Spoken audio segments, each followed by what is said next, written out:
오늘 에베소서 3장 1절에서 9절의 말씀을 통하여 은혜의 영성이란 제목으로 나누기를 원합니다.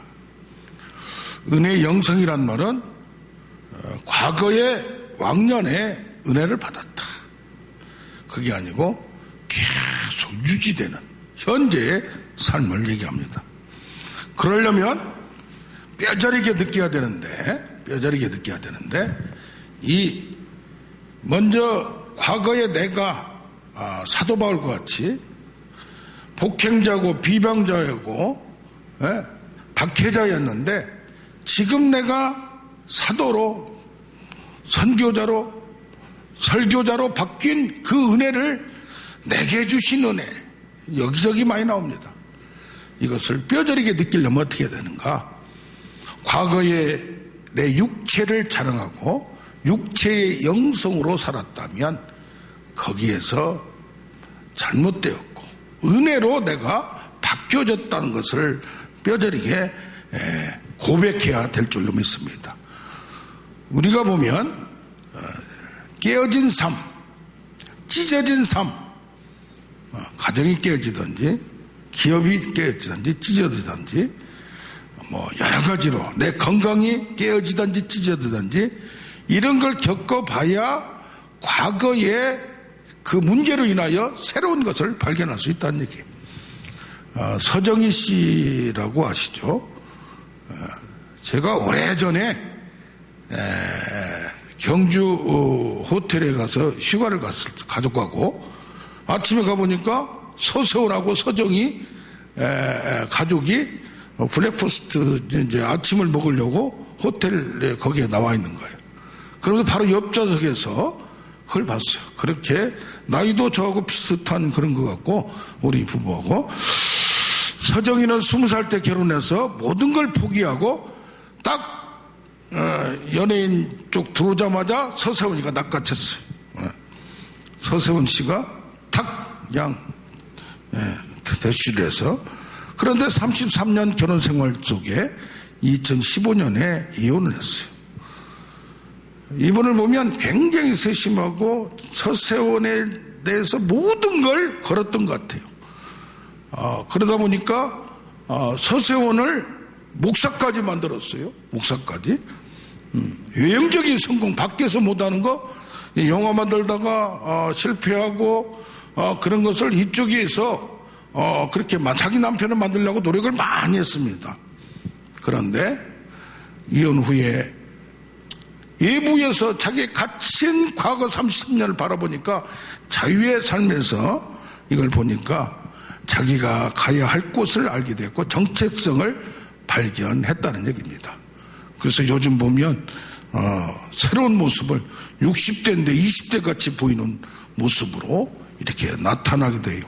지금도 정말로 나를 사랑하는 남자를 기다리고 새로운 기대를 가지고 살고 있다고 합니다.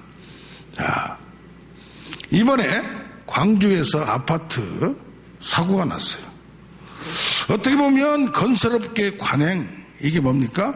하청업체 주고 또 하청업체 주고 또 하고 그러다 보니까 어떻게 돼요? 시멘트를 넣어야 되는데 모래를 넣었다는 거 아니에요? 겨울철에 6일 만에 한 층에 올라갔대요. 겨울철에 그것도. 옛날에는 보통 한 층 올라가려면 한 달씩 걸렸는데 조금 빨리 된다 하더라도 그것도 겨울철에. 근데 왜 현대산업개발이냐 이거예요.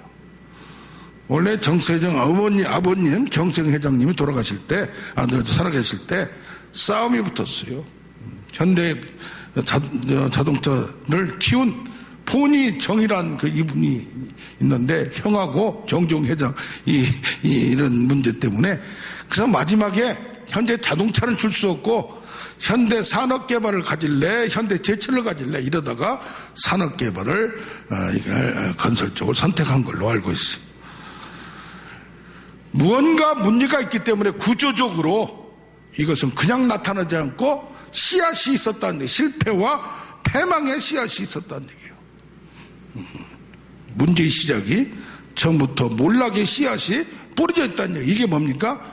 우리 육체가 필요합니다. 육체미 얼마나 멋있습니까? 건강 운동도 해야 돼요. 그러나 과도할 때 육체의 이기성, 욕심이 너무 과도할 때 부족한 상황에서 먹을 게 없는 상황에서 나만 뺏으려고 하다 보니까 타인을 죽여야 되고 무너뜨려야 되고 어떤 때는 자기가 실패하다 보면 우울증에 걸리고 자살까지 만드는 뭡니까? 결국 모든 것은 자기 스스로 노력해서 천국을 만드는 거예요. 이 세상을 유토피아로 좋은 나라로 만들려고 하는 거예요. 육체가 긍정적인 측면도 있지만은 이렇게 과도한 측면, 육체에서의 욕심에 이게 매몰될 때에 놀라운 상상할 수 없는 결말이 깨어진 삶. 그래서 빌립보서에도 사도 바울도 나도 육체를 신뢰할 만하다가요. 명문 가문에 좋은 학벌에 인맥에 여러 가지 최고의 과정을 갖고 있는 육체로 말하면 예수님에 대해서도 육체대로 알지 아니하고 육체로는 뭡니까? 인정할 수 없어요. 우리가 육체를 굉장히 귀하게 여길 수밖에 없습니다. 세상에 있는 거. 모세도 그래서 육체로 잘 나갔어요. 과거 40년, 처음 40년은. 그러다가 자기 육체로 주먹으로 한번 잘못 써가지고 완전히 무너지는 육체의 결국. 그래서 한번 망해봐야, 한번 실패해봐야 인생의 쓴맛을 알고 만만치 않다는 걸. 정치도 마찬가지고 경제도 마찬가지고 인생이 그렇게 만만치 않습니다. 아무리 부모를 통해서 좋은 환경을 갖고 났다 할지라도 그걸 유지하고 발전시키는 게 만만치 않다는 얘기입니다. 출애굽기 3장을 보면 가시떨기나무에 불이 붙었어요. 이상해요, 신기해요. 그러면서 뭐라고 그래요? 내 신발을 벗으라. 내가 신고 다녔던 내 마음대로 다녔던 그것을 껍데기를 벗으라. 육체를 벗으라는 얘기예요. 그 다음에 뭡니까? 내가 의지했던 지팡이에 그걸로 살아왔던 너의 능력, 지혜 그걸 던지라는 얘기예요. 뱀은 머리를 잡아야 되는데 꼬리를 잡아라는 얘기예요. 그러면서 그의 인식을 처음 40년을 버리고 광야에 왔는데 광야에서 모든 걸 버렸다 하지만은 외부 영적인 건 버렸는데 자기의 내면에 있는 깊은 곳에서는 못 버리는 거예요. 이것을 이런 과정을 통하여 하나님을 만남으로 너희가 새로운 피조물이 되었다는 것은 생각까지 사상까지 인생의 목적까지 완전히 바뀌어져야 된다는 얘기입니다. 그러나 우리는 믿음 후에 사역을 하면서도 옛 생각, 옛 방식을 버리지 못하는 경우가 의외로 많이 있습니다. 저 자신도 우리도 모두 그럴 수밖에 없습니다. 네. 이런 과정을 겪어서 육체로 내가 열심히 해봐도 스스로 노력해서 하려는 것 노력을 해야 돼요. 그러나 그것만 가지고는 안 된다는 얘기를 고백하는 우리가 되어야 될 줄로 믿습니다. 은혜의 영성은 여기 보면 그리스도 안에서 자라가야 돼요. 내게 주신 은혜, 내게 주신 은혜, 신령한 깊은 것을 사모하며 은혜의 경륜이란 말 써요. 경륜은 오래되고 깊이가 있고 깊은 뿌리가 있다는 얘기예요. 네. 그냥 잠깐 예수를 갑자기 믿은 것도 아니고 이번 주에 하나님을 예수를 안 믿는 화가가 집회에 참석했어요. 그런데 처음 온 분이 기도할 줄도 모를 텐데 어렸을 때 다니고 몇십 년을 안 다닌 거예요. 한 50 정도 되셨는데 그런데 막 소리를 지르면서 회개가 터지고 손을 들면서 막 소리를 막 괴성을 지르면서 막 하는 거예요. 자기가 교회에 처음 나가서 상처를 입었던 모든 것 때문에 그다음부터 교회를 안 다니고 자기를 미워하고 힘들게 했던 사람 그렇게 미워했는데 나와서 간증 한번 하시라고 했더니 그들을 용서하기로 했다는 고백을 이제부터 예수님을 믿겠다는 그것이 그냥 터진 게 아니에요. 그리스도는 생명의 떡이라고 하는데 그러면 우리는 뭐요? 신자의 정체성은 떡을 같이 먹고 포도주를 먹고 떡을 떼면서 내가, 내 몸이, 내 피가 그리스도 것으로 바뀌어지는 이런 과정이 있어야 될 줄로 믿습니다. 그래서 우리는 뭐요? 베드로전서 2장 5절까지 거룩한 제사장이요 왕같은 제사장이요 택하신 족속이라는 얘기예요. 그런데 이것이 예수 믿었다고 금방 변하지 않아요. 영원부터 영원까지, 창세전부터 만물을 심판 후에까지 그리스도의 비밀, 은혜의 경륜, 비밀의 경륜, 하나님의 모든 운행함이 있고 섭리함이 있는데, 이 과정 속에서 그리스도에 대해서 더 깊이 알아가야 되고, 여기 보면 내게 계시로 내게 비밀을 알게 하신 것을, 이게 그냥 할 수가 없다는 얘기예요. 깨달아져야 돼. 성경에 써 있어도 내 것이 돼야 돼요. 내가 믿어져야 돼요. 예수 그리스도의 십자가의 죽음을 통하여 옛사람이 죽었는데, 이 옛사람이 죽었다고 믿어야 되는데 실질적으로 믿어지지 않아요. 어떤 과정을 통해서, 내가 고난을 통해서 이 환난과 고난과 생각지 못하는 과정을 통해서 뭔가 새로운 것을 깨달아야 돼. 어제 그제 나이 40된 주부가 2주 전에 갑자기 머리가 어지러워서 가까운 병원에 갔더니 큰 병원 가보라. 4군데를 갔는데 다 뇌종양이고 지금 당장 수술해야 돼. 그러니까 뭐요? 하늘이 무너진 것 같고 억장이 무너진 것 같고 어떻게 나에게 이런 일이 생겼는가 하는 고백을 들었습니다.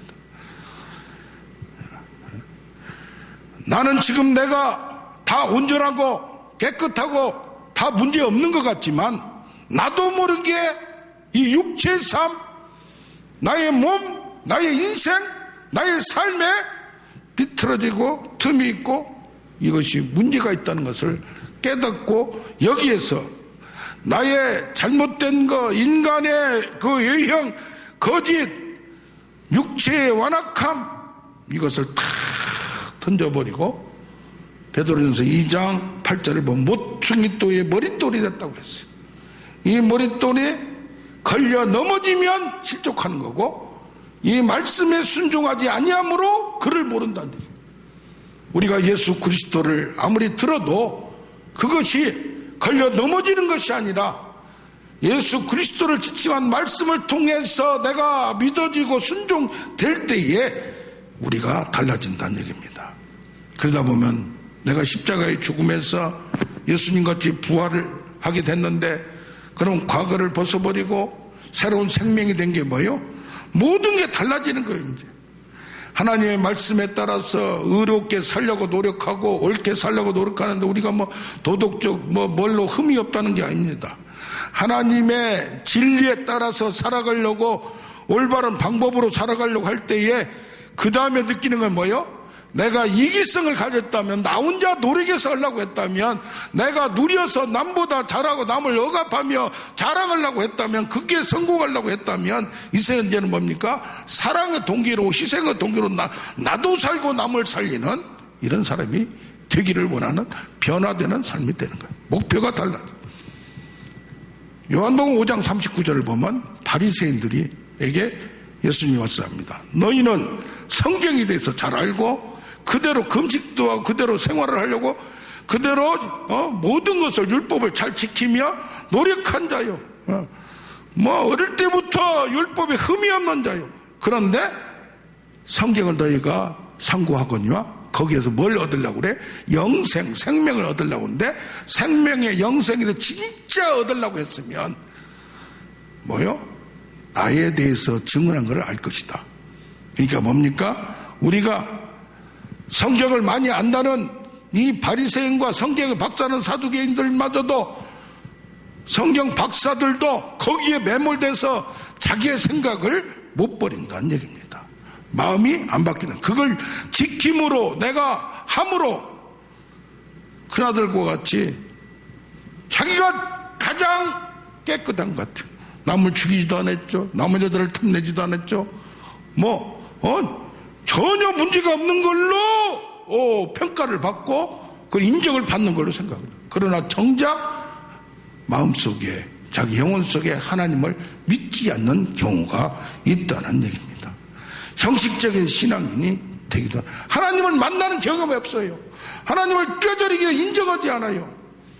우리의 믿음이 신앙 그리스도 안에서 자라가서 장성한 분량이 가서 그 깊은 것을 알고 맛보고 누려야 이것이 성경이 성령이 말씀이 내 것이 되고 육체로 하는 거 율법을 하는 거 세상으로 하는 것이 자기 노력으로 살려는 것이 아무것도 아니구나.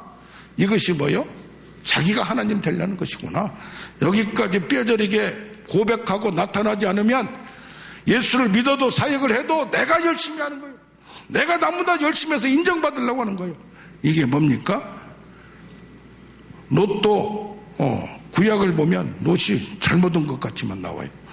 아브라함은 네가 선택을 하니까 소돔과 고모라를 선택하고 삼촌은 그냥 나몰라나 하고 그러면서 거기 가서 나중에는 천사가 찾아와도 못 알아보고 그런데 베드로 전서를 후서를 보면 뭐라고 나옵니까?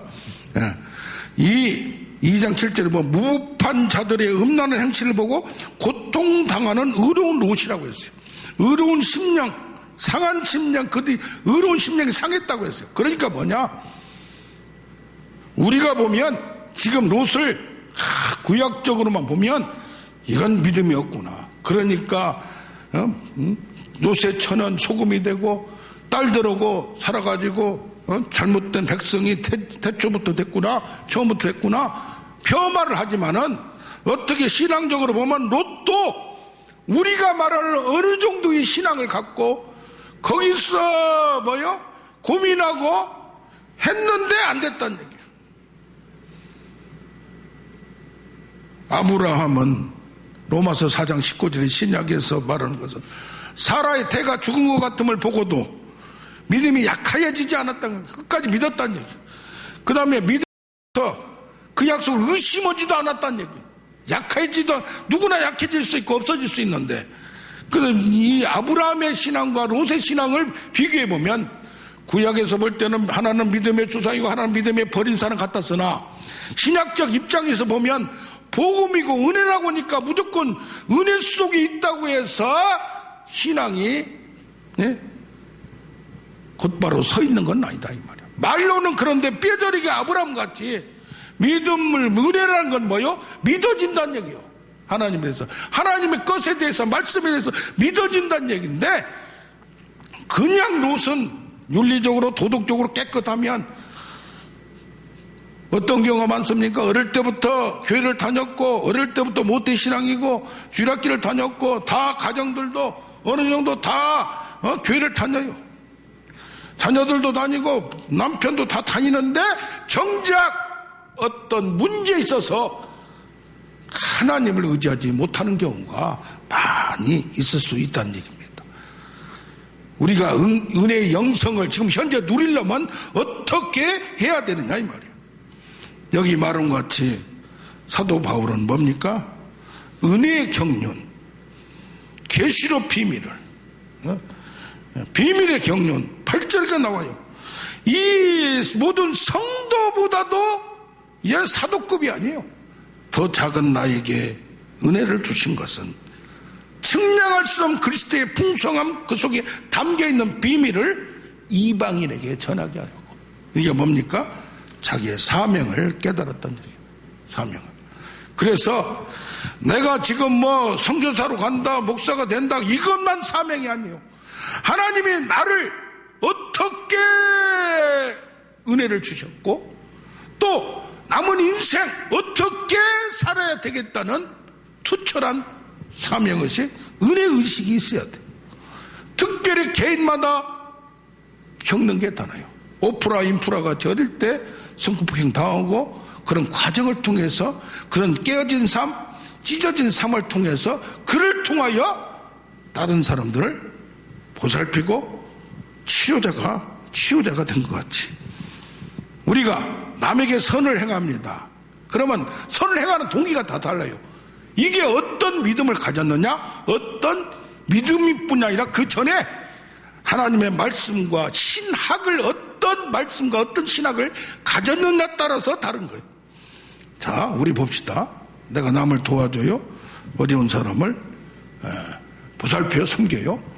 첫 번째가 하늘에서 죽어서 상급을 많이 받으려고 하는 경우가 있어요. 이것도 필요해요. 상급이 있다 없다 논란이 있어요. 한쪽에서는 상급이 가면 사람마다 다르다. 초가집 있고 빌딩 있고 금집 있고 다르다. 또 하나는 뭐요? 전국에 갔다 온 사람들이 있는 얘기를 많이 해요. 또 하나는 상급은 구원 자체가 상급이다. 신학적으로는 그게 맞을 수가 있어요. 무슨 여러 가지 논란이. 그러나 상급이 없다고 말할 수가 없어요. 두 번째는 뭐냐? 이 땅의 재물과 모든 걸 버리면, 가족까지 버리면 땅에서 100배 축복을 받는다고요. 땅에서 축복받기 위해서. 땅에서만 축복과 이것이 목적이 되고 자녀들과 후손들이 잘 되기 위해서 이것만 목적으로 갖는다면 잘못된 거. 이런 신앙도 없는 경우가 많이 있어요. 가장 좋은 건 뭐예요? 내가 은혜를 받았어. 내가 쫄딱 망했는데 은혜의 만남으로 누가 도와줘서 내가 또 하나님이 도와줬어. 이렇게 됐을 때 그걸 나누는, 그래서 뭐예요? 하늘의 상급, 땅의 축복, 은혜. 그럼 은혜를 온다고 해서 상급은 안 믿고 땅의 축복은 안 믿느냐? 이걸 균형 있게 생각으로, 신학으로 다져져야 된다는 얘기예요. 그래서 우리가 제대로 된 생각을 가지고 제대로 된 신학을 가지면 그게 뭐가 되냐? 제대로 된 신앙이 되는 거예요. 로마서 1장 5절에 이방인을 믿어 순종하게 하려고, 믿고 순종까지 나가야지. 믿음만 너무 강조해. 우리 믿는 것도 중요해요. 그러나 거기서 그쳐서는 안 된다고요. 행위를 강조한 게 아니에요. 로마서 16장 26절은 아까는 이방인이 순종하게 만들려고 로마서를 썼어요. 근데 여기는 마지막에는 모든 사람이 믿어 복음에 순종하게 하려고. 믿는다면 순종을 해야 된다. 요새 보면 무슨 프로그램, 무슨 영성훈련, 무슨 제자훈련, 무슨 운동 막 그냥 그게 너무 왔다 갔다 할 필요 없어요. 누가 뜬다, 유튜브에 많이 나오면 그게 그냥 거기에 몇만, 5만, 10만까지 올라가기도 하고 그것이 도움이 될 수 있어요. 그러나 그 운동 프로그램에 거기에 매몰돼서는 안 된다니. 그럼 그동안에 2000년 동안의 신앙의 무슨 운동은 잠깐 일어났다 꺼져요. 성령 운동하다가 제자 훈련하다가 하다가 실제 사역이 중요하다, 현지 사역이 중요하다. 열심히만 하면 뭐냐 이 말이에요. 균형을 가져야 된다 이 말이에요. 그래서 뭡니까? 은혜를 버리고 율법을 따라간 게 아니라 우리는 항상 가면서 하나님의 은혜 아니면 살 수 없다, 응답 아니면 살 수 없다. 진리를 추구하면, 경건하게 살려고 하면 박해가 있으리라. 옳게 하려고 하면 당연히 박해가 있어요. 뜨는 게 중요한 게 아니에요. 기독교 내에서 하는 게 아니에요. 빌립의 신앙을 보면, 오병 이해의 신앙을 보면 뭐요? 논리적으로 이해가 돼야 돼요.